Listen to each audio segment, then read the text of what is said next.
ये बात मैं कॉन्फिडेंस के साथ कह सकता हूँ कि अगर सिर्फ सेल्स टैक्स रिटर्न के पर्पसेस के लिए आपने बैलेंस शीट की फिगर्स पुट इन कर दी, तो ये बिल्कुल ऐसा ही होगा जैसे लोग साल हर साल इनकम टैक्स रिटर्न जमा कराते हैं और जब भी कोई प्रॉपर्टी की या मेजर ट्रांजैक्शन करते हैं तो वाइट सोर्स नहीं होता। फिर नोटिस आ जाता है और फिर उस नोटिस को किसी भी तरीके से सेटल किया जाता है। ऐसा 350 में जो एफबीआर ने हमसे इंफॉर्मेशन डिमांड की है टैक्स पेयर से, वो ट्रिकी इंफॉर्मेशन है और एफबीआर का ऑब्जेक्टिव ये है कि एक दफा ये इंफॉर्मेशन ली जाए और फिर इसको सेल्स टैक्स के साथ रिकंसाइल करके जो टैक्सेशन के अंदर गैप्स हैं उनको आइडेंटिफाई किया जाए। आज हम देखेंगे कि हमें बैलेंस शीट किस तरह से प्रिपेयर करनी है और रिकंसिलिएशन के लिए अपने आप को किस तरह से तैयार करना है ताकि हम आने वाले इश्यूज से बच सकें। तो आइए देख बिस्मिल्लाहिर्रहमानिर्रहीम। मेरा नाम आमिर रशीद है, मैं प्रैक्टिसिंग चार्टर्ड अकाउंटेंट हूँ। एसआरओ 350 के अंदर ज्यादातर वो लोग हैं जिनको प्रीवियसली ये कहा जाता था कि नो अकाउंट केस है, एफबीआर उनसे इनके अकाउंट्स नहीं मांगता था कि ये ट्रेडर्स हैं यूजुअली और इनके अंदर कोई टैक्स का इम्पैक्ट ज्यादा नहीं है। लेकिन टैक्सेशन के अंदर पर्टिकुलरली सेल्स टैक्स में इतने ज्यादा गैप्स ऑब्जर्व हो रहे हैं एफबीआर को कि अब वो जो कभी नो अकाउंट केस होते थे उनसे भी बैलेंस शीट और बाकी सारी चीजें डिमांड की जा रही हैं।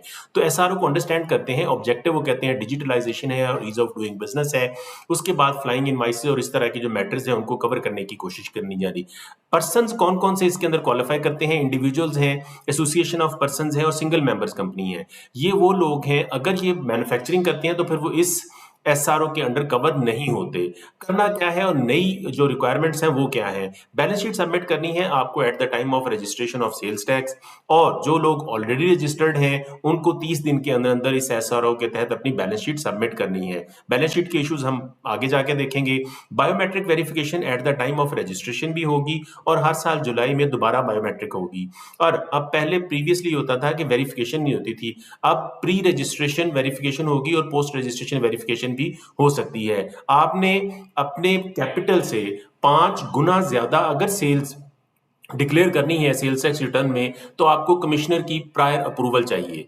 और एक और जो थोड़ी सी टेक्निकल चीज इसके अंदर इंट्रोड्यूस करवाई गई है वो ये है कि अगर आपने एज ए बायर किसी अपने सप्लायर की इनवॉइसेस क्लेम कर ली हैं और वो सप्लायर आपका इस महीने की जो ड्यू डेट है वो खत्म होने के बाद जहां पे ये मंथ एंड होता है उस डेट तक अगर सप्लायर आपका जिससे आपने सेल्स इनवॉइसेस ली हुई हैं वो अगर सेल्स टैक्स रिटर्न जमा नहीं करवाता तो आपकी जो वो इनपुट की इनवॉइसेस हैं वो डिलीट कर दी जाएंगी और पूरे का पूरा इनपुट जो है वो आपकी डिमांड बना के आपसे डिमांड कर लिया जाएगा। अगर आपका सप्लायर अपनी सेल्स टैक्स रिटर्न जमा करवा देता है तो फिर आपकी जो प्रोविजनल रिटर्न है उसको एक्सेप्ट कर लिया जाएगा। ये एक स्ट्रिंजेंट कंडीशन है जिसमें सारे का सारा बर्डन बायर के ऊपर डालने की कोशिश की जा रही है। लेकिन वही बात है कि सेल्स टैक्स के अंदर गैप्स इतने ज्यादा हैं और इनवॉइसेस और फ्लाइंग इनवॉइसेस का कल्चर इतना ज्यादा है कि बायर को ही रिस्पॉन्सिबल किया गया है। सेकंड, उन्होंने ये कहा है कि कहीं पे भी अगर आप सेल्स टैक्स विदहेल्ड क्लेम करते हैं तो वो आपकी कॉरेस्पॉन्डिंग इनवॉइस भी इसी रिटर्न में सामने आनी चाहिए।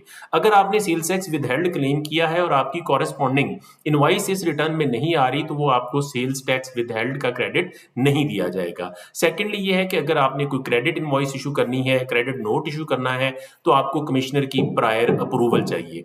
अब हम देख लेते हैं कि बैलेंस शीट के अंदर उन्होंने एक टेम्पलेट दे दिया हुआ है जहां पे वो equity, capital, long term borrowing, creditor, payable, receivable, fixed assets, advances, ये सारी फिगर्स मांग रहे हैं। इन फिगर्स के अंदर इश्यूज क्या आ सकते हैं, देखने वाली चीज वो है।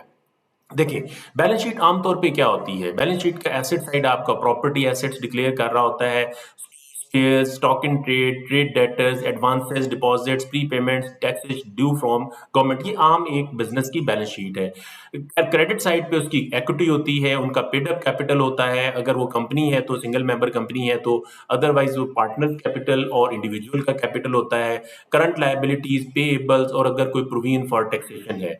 देखिए, एफबीआर ने जो मेन कंडीशन है वो तो ये है कि आपने जो आपका कैपिटल है, कैपिटल के अंदर भी लॉ के अंदर हमें ये देखना पड़ेगा कि क्या कैपिटल से मुराद पार्टनर्स कैपिटल है, उसके अंदर प्रॉफिट भी शामिल होगा, जो अकोमुलेटेड प्रॉफिट है वो डाल के कैपिटल लिया जाएगा। अगर वो डाल के भी कैपिटल लिया जाए तो भी आप उसके 5 टाइम से ज्यादा सेल्स डिक्लेयर करेंगी करना चाहते हैं तो आपको एफबीआर के पास जाना है अप्रूवल लेने के लिए।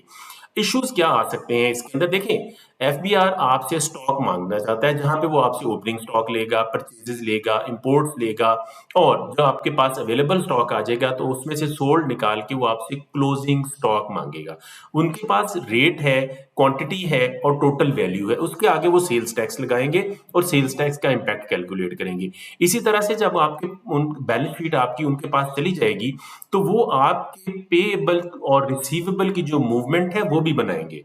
तो हो सकता है सिस्टम जनरेटेड पेएबल और रिसीवेबल की मूवमेंट बन जाए, वो आपकी सेल को आपकी सेल के साथ रिकंसाइल करने की कोशिश करेंगे, आपकी परचेजेस की पेमेंट्स को परचेजेस और पेमेंट्स के साथ रिकंसाइल करने की कोशिश करेंगे, और यहाँ पे टैक्सेशन के जो गैप्स हैं, फॉर इंस्टेंस आपने इनवॉइसेस डाली हुई हैं 1 साल के अंदर, 1 महीने के अंदर 1 करोड़ रुपए की, और आपने 18 लाख रुपए का इनपुट क्लेम किया हुआ है, लेकिन आपकी पेमेंट आ ही नहीं रही, तो वो एक बहुत बड़ा गैप है। यहाँ पे गैप, लाखों के जो गैप हैं वो प्रॉब्लम क्रिएट कम करते हैं, जहाँ पे करोड़ों और अरबों के गैप्स आ रहे होते हैं, उनको आइडेंटिफाई करना है। अगर एक बंदे ने इनवॉइस डाली हुई है 1 करोड़ रुपए की, 18 लाख रुपए, तो क्या उसने वो पेमेंट भी की है और क्या वो पेमेंट उसकी रिकंसाइल भी हो रही है? इसी तरह से अगर आपने कोई फिक्स्ड एसेट्स की इनवॉइस डाली हुई है तो क्या वो फिक्स्ड एसेट की इन एडिशन भी आ रही है? जो कैपिटल है, जो अगर आपका कोई शॉर्टफॉल है कैपिटल में कहीं पे, तो क्या आपने कहीं पे वो उसको लोन को आइडेंटिफाई किया हुआ है, कहीं पे वो लोन आ रहा है आपकी अपनी फाइनेंशियल पोजीशन को सिक्योर करने के लिए? तो ये वो सारी चीजें हैं जिनको हमने बहुत डीपली माइन्यूटली देखना है और फिर बैलेंस शीट अपलोड करनी है। अदरवाइज ये रिकंसिलिएशन के जो इश्यूज हैं ये आपकी टैक्सेशन के गैप्स को हाईलाइट कर देंगे, and you can face a particular problem. To avoid those problems आप इनको बहुत एहतियात से अपनी बैलेंस शीट को अपलोड कीजिएगा। Thank you very much for watching us.